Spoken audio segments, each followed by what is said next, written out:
you can go ahead and let your team know that that's what you're going to be doing, the time frame that you're available, and the best medium that they can get a hold of you. So all of this is to prevent social isolation. So we all know that social distancing now is a very necessary measure to protect public health. But one of the challenges with that can be social isolation. And the examples that we used when we were talking about this with our management team is that for some people, living alone, getting out of a toxic relationship, or maybe just not having any family support right now, this can be an especially trying time. So in addition to some of the measures that we just previously listed, we specifically sent out an email to employees to remind them about taking care of themselves and making sure that they're set up to succeed in this kind of telecommuting setup. And so part of that with prioritizing self-care, whether that's feeling isolated, cabin fever, anxiety and stress, working from home is going to impact us all in some way.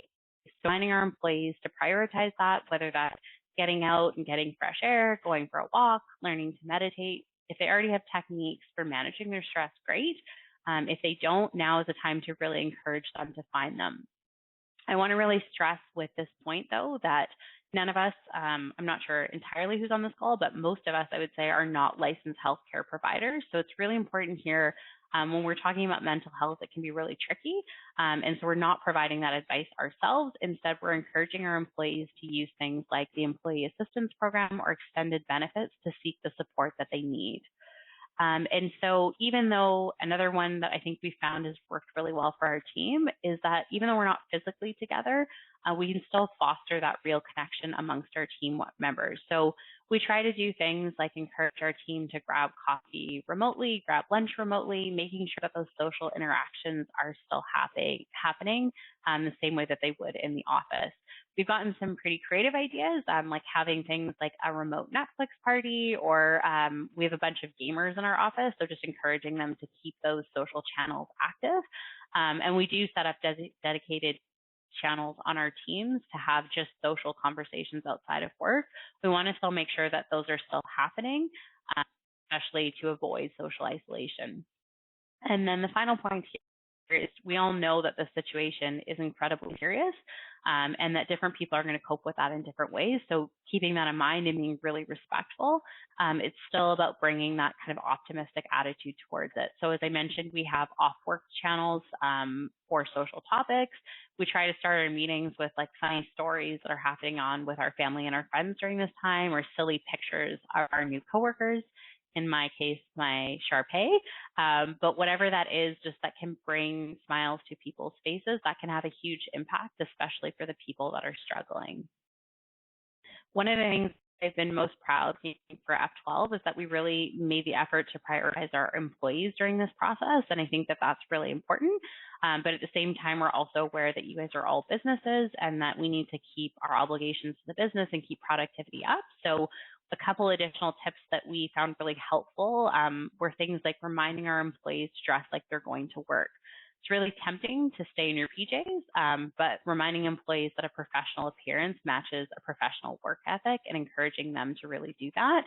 And then we sent out a couple communications around things like just how there are going to be more communication barriers and challenges. So communicate early, just to take into account those extra things, and make sure that we're communicating intentionally. So kind of circling back to what we talked about in the very first slide here, making sure that we're using things like communication hierarchies, avoiding generalities like when you have a chance to, really just making it clear what an employee needs, when they need it, and that really just helps our leaders to be able to provide that additional support when required. So that's it for me. I'm happy to, I think, answer questions at the end and just hand it over to Ken now. Are you able to hear me now, Sunil? Yes, Devon's back. Fantastic. Is that Devon? Excellent. All right, thank I'm you, Devon. Go back to the beginning for you, Devon, and you can share your points there if you'd like. Excellent. Thank you very much, Sunil, for that. I know Iyad is taking questions in the background there. So if anybody has any questions, they can enter them in the chat. And right now we'll turn it over to Devon. Devon, thank you. I'm glad that you had the technology sorted out. guess that's one of the things that when you work remotely, technology glitches are going to happen, and you just sort of have to embrace it and roll with it and keep moving forward. So thanks for getting back online here. Let's turn it over to you. Excellent. Well, thank you, and good morning, everybody. Just wanted to, first of all, thank Mary for the really kind introduction, and the BBB for putting this platform on. Telecommuting and working from home is new for a lot of us.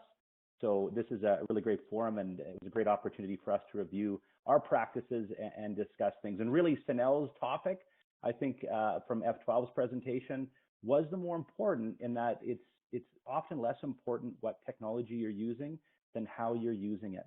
A cell phone can be a very powerful collaborative tool if there's scheduled phone calls and touch-ins, and you can video share with it. Lots of things are quite possible. So now I'll maybe go ahead and, you've got my screen up? Okay, great. Sort of walk through them together then. So what I wanted to highlight was a little bit of an overview of some of the technologies that can be used for working remotely, as well as for collaborating together, and really dive into a few of the advantages and disadvantages on some of these technologies, and some of the security concerns that we want you to be aware of. Just to sort of set the tone here, I got woken up this morning at 4:30 in the morning and had to go to the office because there was an attempted break-in. So some criminals had tried to smash a window. In fact, smashed the window. They weren't able to get in through the security filming. But it's a reminder that criminals don't self-quarantine, and they're continuing to try to attack us physically. The same thing is true of cyber attacks. The BBP put a really great bulletin out, I think it was in late February, about how the coronavirus or COVID-19 is being used by fraudsters to try to take advantage of people. And we're seeing that as well from a cyber security perspective, from phishing attempts or other kind of fraud measures. You know, people are obviously really interested in this topic, and the cyber criminals know as well. So while we enable a remote workforce and maybe scramble on to some new technologies, we really want to be conscious of not exposing either our employees or our businesses to added risk. So with that, Sanel, if you wouldn't mind advancing the slide. As you have already. Thanks very much. No, go back to the last one. So going to talk about sort of three kind of options for remote access, and a little bit of the advantages and disadvantages. The first two are very traditional. You may have heard of them before. So remote desktop or virtual desktop, that's where you're able to remote into your working environment in the office, your technology. Lots of different options to enable that.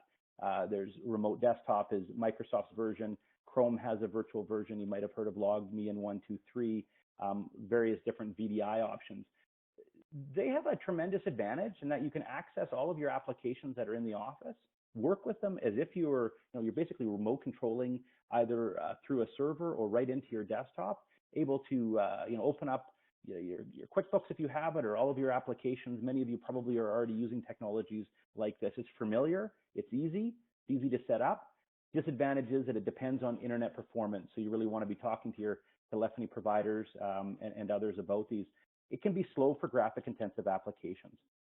My main concern I want to bring up, though, about disadvantages is it may compromise security. And this is where I really encourage you, as you're maybe pushing your computer or IT partners, be they in-house or outsourced, to enable remote access.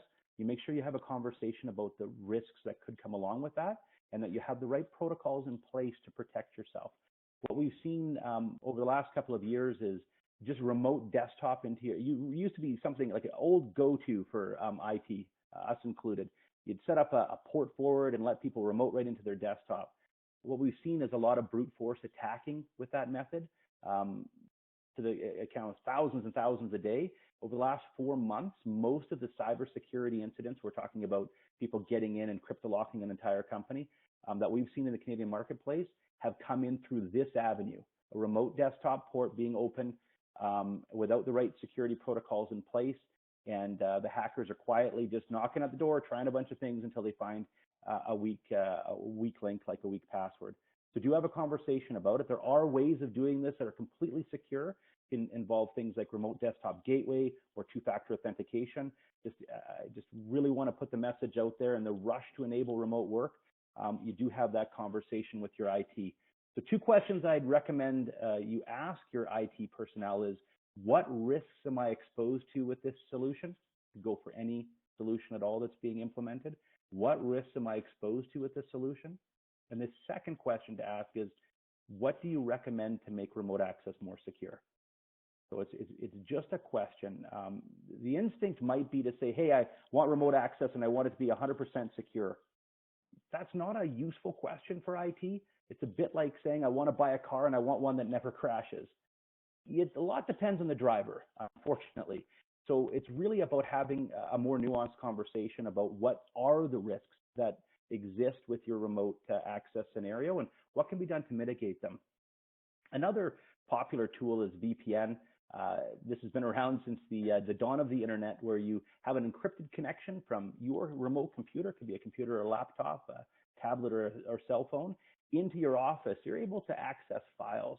It works really well as a secure method of accessing and working on Word, PowerPoint, Excel documents. It's really poor, though, if you're working on database applications like QuickBooks. It can cause corruption of databases, and it can be very, very, very slow to work through. More modern times, we've seen software as a service. That's where you're no longer worrying about remoting into your office at all. Your business is enabled on the cloud, as it were. You might be using software like NetSuite or QuickBooks Online. It doesn't effectively matter where you are. You're able to utilize that. Some businesses can already have some of the software in place, and others are exploring that as solutions come available. The reality is a lot of businesses are running, though, on traditional line of business applications that were built 20 or 30 years ago, and they still run in a client-server environment, and you're more apt to have to access those through one of those 2 options, remote desktop or VPN. So again, just encourage that conversation about security as you enable it, and recognize that technology always presents challenges. It's not going to be the same experience working remotely as it is in your office, but there is some pretty phenomenal technologies to make that simple and secure. So now, if you wouldn't mind just advancing the slide, we'll move on to some collaboration options.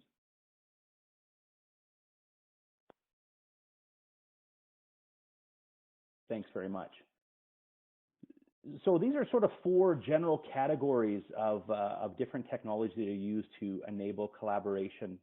People can work effectively from anywhere. The first is video conferencing. So such as we could be enabling right now.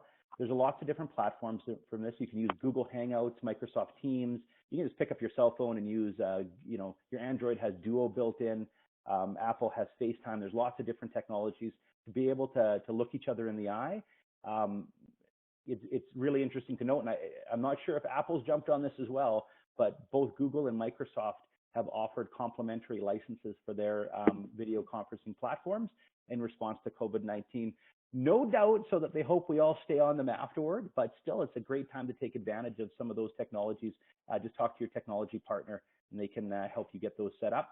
Generally wise to try to stick with one ecosystem. So if you're a Microsoft shop, it's really wise to maybe consider Microsoft Teams. Maybe you're already on Office 365. If you're a Google Apps shop, then maybe Google Hangouts is one to explore, and the same goes with Apple. Not that you can't mix and match, there's just a familiarity if you stay within the ecosystem of a given product. So video conferencing, pretty obvious. You can see each other in the face. As Sanel was articulating, we meet with our teams, on at least a daily basis, where we have a little huddle where we get in, see each other. It's been very, very powerful as we've moved to work from home across our entire organization over the last 7 or 8 days. The other part that layers in with that is chat and presence. That's where you can see if somebody's busy in a meeting just by perhaps the color of their icon. Most of the platforms also have that. And then you can just chat, hey, do you have a moment? I'd like to have a chat with you, have a phone call with you. So you're basically connected. It doesn't even matter at this moment if you're doing that through Facebook. You really want to find a platform where you can kind of just really easily connect with each other. Could be texting on cell phones, but some way in which you can kind of keep in touch with each other in a really easy way. And of course, a lot of these platforms like Teams and Google Hangouts combine video and chat and presence, and even this third option, which is cloud-enabled file sharing. So there's lots of tools like Dropbox, Box, Google Drive, OneDrive. Again, you want to consider the ecosystem you're in, where you can really easily share files and even co-author, be working on the same file simultaneously. If you haven't explored these platforms, now's a great time, just with the caveat to, again, really think about security and data governance.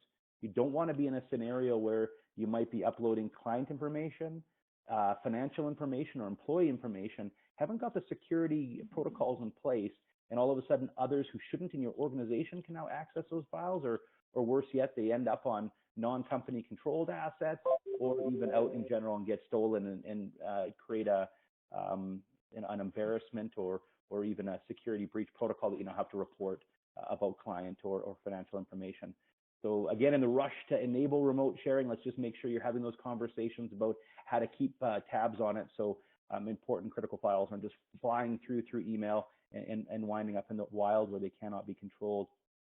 And then there's web-based productivity suites from Teams is actually one. Google Apps is another. PowerPoint. There's a number of them that allow you to move your file shares, which may have been in the office, to a whole portal where you can collaborate, control, report, do versioning, and sort of enable a different way of working. So those are all the tools, and at this point, it's not as important which particular tool you're adopting. This was going to be my layup to Sunel, who's going to come next. It's really about how you're using them in order to facilitate a social cohesion, facilitate security and productivity, and that becomes far more about how you're managing your team and their use of technology than the technology itself. So with that, I'll cede the floor. Excellent. Thanks so much, Devon, for that great information. Let's move right over to Ken. So we'll make Ken the presenter, and we invite Ken to the floor. Thank you, Ken. Good morning, everybody. Sorry, I'm just working out the technology here. So yeah, I guess what I'll try to do then is tie everything together now. I think Sunel and Devon have kind of laid out a lot of really, really good information, and kind of what I was going to do is to talk about how the interruption has affected my business here specifically, and the tools and the resources that we're using to try to keep business as usual. So we have a small retail operation, but we're primarily an outbound sales team that under regular circumstances, we come to the office every morning. We also are a national company in that we have a location in Toronto as well as a number in the lower mainland of BC. So we are used to, kind of getting together and having meetings, but historically those have been teleconferences. And a lot of our tools, thankfully, now are cloud-based, so with kind of one outlier. So we've always kind of had the ability to telecommute if need be, but in a sales environment, it's never been our preferred way to go. So, we have a number of tools at our disposal, and we are a TELUS a business dealer. So as you can imagine, we have a pretty good line to any of their solutions that they're offering. So, in a regular work environment, we're using obviously our cell phones, as well as the TELUS Business Connect solution, which is a voice over IP product. That product also comes with chat and presence, with video and audio conferencing, as well as some file sharing capabilities. So we're lucky that we kind of have that in an almost kind of all-in-one solution. Of course, we rely on email like every business. We do have Outlook access through our company portal as well in the event that we're not getting it on our devices. We're currently always working on file management, and we have some cloud solutions that we use for that. The one thing I think that's changed dramatically for us is that in the past few days, we've adopted video conferencing as opposed to our traditional 3 times weekly audio conferences. And that's specifically a cultural thing, like what Sunel was talking about, the ability to try to to drive connection and to maintain culture in an environment where things have kind of been turned on their head. All right, fantastic. So yeah, so some of this we've discussed already, but I also put some tips in here for business owners and for folks who are kind of wondering about some possible impacts. So I mentioned before our use of the TELUS Business Connect product. There's lots of other unified communication products out there. So you know, I know Avaya has one, and a number of other providers. The reason we like this one so much is because it also gives us the ability to tie in our cell phones. So we really do have a situation where, you know, even if the phone is ringing here at the store and there's nobody here, we all are potentially able to answer that call if we need to be able to do that. From a cellular plan standpoint, you know, the one tip that I wanted to work in for everybody is it's a great time if you're not familiar with what your cell phone plan includes. Great time to maybe do a quick checkup on that. I know we're getting that request quite a lot right now. You want to make sure, you know, in the business world, the standard is, you know, Canadian long distance and text is all inclusive. You also want to make sure that you've got sufficient cellular data, although, of course, we're recommending that if you're working from home, just a reminder to make sure you're connected to your Wi-Fi at home so that your cellular data package isn't impacted. Another tip, we were talking about email as well. So, and I talked about how we access email. I don't think that that's revolutionary for anybody. A tip that we put together, though, was, you know, you can use your out-of-office message and update that to reflect the current status of your business. So if you're operating on reduced hours, for example, or, you know, in the hopefully unlikely event that one of your team should become ill and should actually not be working, or if your location is closed, it's a good idea to maybe just set your out of office message and keep updating that as things evolve, because of course this is a fast moving situation that we're living in right now. Iad, would you skip to the next slide, please? Thank you kindly. So we talked about file management as well. We don't do a huge amount of that. We have some documents that are important to us that we need in order to build quotes and to make sales presentations. Normally, we use a cloud service for that. Here in our office, it's primarily Dropbox, but as Devon mentioned, there's scores of different file management and cloud storage solutions that you could use.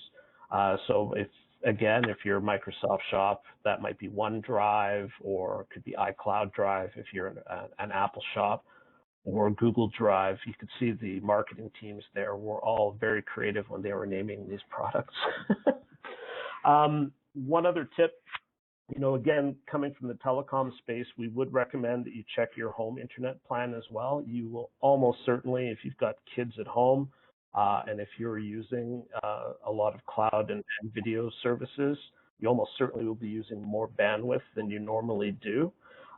So you want to bear that in mind. You probably will see some, I wouldn't say interruptions, but what I would say is at this time, I wouldn't expect that things will always be seamless. I know here in our shop, we've seen the occasional time where we try the cell phone network and we can't get a call through, or maybe your internet is slower than it might normally be. And, you know, obviously in the current situation, everybody's using these resources more than normal. So just be prepared for that. The good news here in Canada is that pretty much every ISP or internet service provider has announced that they are waiving any overage fees right now for your home internet plans. So if your plan did include a limit in terms of how much bandwidth you're able to use, just double check with your particular ISP, but most of them that we've read about are, of course, waiving those fees for the short term. So as far as other programs, other tools that we use, pretty much all of our main systems are cloud-based, thankfully. So we have our CRM in the cloud, as well as some other tracking and reporting tools that as a sales manager that I rely on. We have one outlier program, which is our inventory and invoicing program. Theoretically, we can access that through a remote desktop, although we also, at the present time, we have a support person here at the shop who does all of that work for us anyway. But something like Chrome Remote Desktop is probably the tool that we would use to be able to access that if we weren't able to come to the office, or if we needed to check inventory on a certain device or something. And as we were talking about again, you know, as your usage of these types of tools increases, just be aware of the extra bandwidth, and of course with VPN as well. To something Devon was pointing out, you know, very important that if you are allowed or that if you have VPN set up, that you're making sure you're using your security tools. Again, in some cases, VPN can slow things down a little bit as well with some programs. So just be aware of that. You probably need a little bit of patience. I think too, you know, in a world of video conferencing and people working from home, the other thing I haven't really heard mentioned is the idea that, you know what, we get it. You know, if you're home with the pets or the kids or the spouse or whomever it is, you know, that might end up walking through your frame, or, you know, bark when the mailman comes, or whatever the case is. You know, let's all just be sensitive to that. I know, you know, in a lot of video conferencing etiquette, you know, people are very particular about, you know, like, make sure your door's closed and there's no interruptions. But I mean, in this environment, I'm not really sure how we could move forward without having that from time to time. So just to be sensitive to that. Iad, I think I had one more. There we go. Thank you.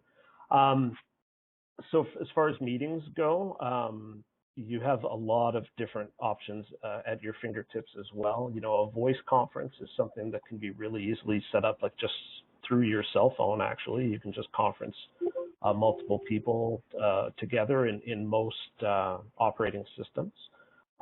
Or if you want to have a specific conference bridge, there is lots of options out there as well. One of the reasons we love our Business Connect solution here is because the audio and video conferencing is all built in. There's no extra cost, so you're not paying a third party for either audio or video conferencing. We can do video conference up to 100 heads, and audio conferences for up to 1,000, believe it or not. And that can all be done on the mobile app as well. So it's really a great tool as far as being able to tie all those technologies together. If you don't have those capabilities, there's lots of different ones out there. Google Hangouts was already mentioned. It's great for both chat and presence and voice and video. Slack is, of course, very popular and something that can be used as an app or on your desktop. And for video, Zoom, of course, is also very popular. We're using Join Me today, which is, you know, also a popular solution. But, you know, you just want to be aware of any potential costs and any potential ups and downs to those systems. You can expect them to occasionally be busier than they've probably ever been used to. So that's what we're doing. We're kind of taking it one day at a time. My folks have the flexibility to either come in. We have, you know, everybody has an individual office, and social distancing is not a problem in our space. If folks prefer to work from home for the day, I'm being very flexible as a leader on that as well. Also, to Sunel's point, though, before, which is, you know, there still needs to be some norms, and there still needs to be some measurement of activity, and we've been very clear in communicating that to our teams, and we haven't run into any problems so far. And I believe that's the end of my little piece. So thank you, everybody, and I, like the other presenters, will await any questions that you've got. Excellent. Awesome. Thanks, Ken. Iad, I will turn it over to you briefly just to go through any of the questions or comments that might have come through the chat. I don't have any questions at this point yet. Thanks for that, Iad. Thanks for managing that chat. Some really great information. And for me, what I really took away was really tying your technology with your culture.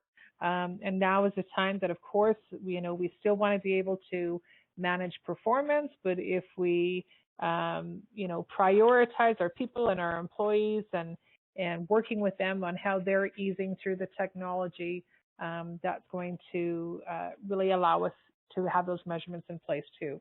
So thank you for those great presentations. I do have a question, and maybe it's for Sunel, maybe, whoever can take this. What about employees, if you're running a company and you don't have the equipment and the access for the employees to use, what do you suggest businesses do in that situation if they're needing to have computers or Wi-Fi or any number of sort of equipment that the employees might need in order to work remotely? How do you suggest that businesses manage that situation? I think actually Devon can probably answer that question better than I can, Okay. just because he's handled some requests like that from our customers. So I'm going to actually turn it to him. Perfect. Yeah, for sure. There's a couple of things to it. And the first thing I think we need to always bear in mind is, we're not on a full lockdown yet, although possibly that is coming. But at this time, even in our organization, there are just certain rules that need to be in the office. We have, our warehouse to manage with equipment, certain roles that need to be in the office. So our primary objective in getting everybody who could working remotely, was to keep it as a safer environment for those who still need to be in the office. Of course, we rolled out a fairly aggressive sanitary regime to keep the offices as clean and as sanitized and controlling the flow of people in and out. So one of the solutions might be that some individuals just have to keep coming into the office. Our job is just to keep that as safe as possible. The other thing was really to enable employees to take whatever technology they might need from the office home. So, tracking assets and all the rest, but if you were to visit our offices, not everybody had a comfy chair at home. Not everybody had a nice big screen at home. Not everybody had a laptop. So it was kind of operation. What do you need? How can we enable you to take home what you want? And work with your IT provider to get stock. A big caveat here, the supply chain was interrupted in January and February as China shut down so many manufacturing facilities in order to contain the virus within their country. As a result, supply of products in very short demand, and there's a lot of companies scrambling after a limited amount of stock. So it's just we'll have to do what we have to do. If people have to bring a desktop at home because they don't have a laptop, you might not be able to easily buy one right now. You might find it easier to buy a 25 or 50-foot cable, and you're going to have to run that across your house and plug that into your router and your internet so that you can enable internet access on your computer. This is just the time for compromising where we can. Even video cameras, right, that clip on the top, the medical community is trying to grab them right now because we're working with a lot of physicians who are trying to enable virtual care now. So we were surprised to find out that already the stock in Canada is almost nil. And so it's going to take a little bit of time for us to all rebalance. It's not just toilet paper we're running out of, unfortunately, out there. There's a run on of a lot of things. So it's going to be compromised to the extent that we can, and it may mean a combination of a bunch of different techniques. Mm-hmm. That's interesting. Thanks for that, Devon. Interesting to know. Mary, that, this is Cammie. Can you hear me? Yes. Mary, hi. I just wanted to interject there that the Electronic Recycling Association does have laptops, and they're, if you know a family who's working from home who doesn't have what they need to do that or educate from home, et cetera, they have some really great programs right now for that, for used laptops. So it's worth giving them a shout as well. That's the Electronic Recycling Association, and they're a BBB accredited organization. Yeah, that's awesome. Thanks, Cammie. Thanks for bringing that up. We shared that on our social media last week, so you can always find it there, or as Cammie said, Electronic Recycling Association. Thanks for that. Well, so now, Devon, Ken, thank you for all the information. I think what's always important as we look at our technology, as we look at our businesses, and as we look at our employees, the fact is things can always end up with some hiccups in your processes. Today's webinar, we had some hiccups, and that just illustrates life. Right now, I think as as business leaders, we're trying to make sure that it's business as usual, and we're trying to make sure that we're responding to all the needs, both internal and external. And, you know, I encourage you to be patient with yourself, to seek the right resources, and just, you know, allow humans to be humans in the process, and know that we will weather this together. So we have some other webinars coming up. On Wednesday this week is Driving Your Accreditation. So for those of you that are on the call that are accredited businesses that are just looking to have a fresh look at what the accreditation means, what type of resources are available, I encourage you to sign up for that. Thursday, we have a power lunch held or put on by About Staffing, 7 Essential Technologies of the Next Decade. And Friday, we'll be having Cami Laird, our own VP of Marketing Communications, and we'll be talking about crisis communication. What does your communication plan look like? Again, both internal and external. So thank you, everybody, for taking time out of your day, for finding value in you know, reserving this time to connect with us. If anybody has any questions or thoughts or support that you need from BBB, I invite you to reach out to me at any time, and keep an eye on our website at bbb.org.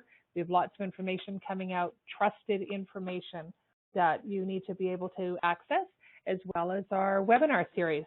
So if there are no other questions, we'll give you back an extra 5 minutes in your day. And thank you very much to our presenters, and thank you, everybody, for joining us today.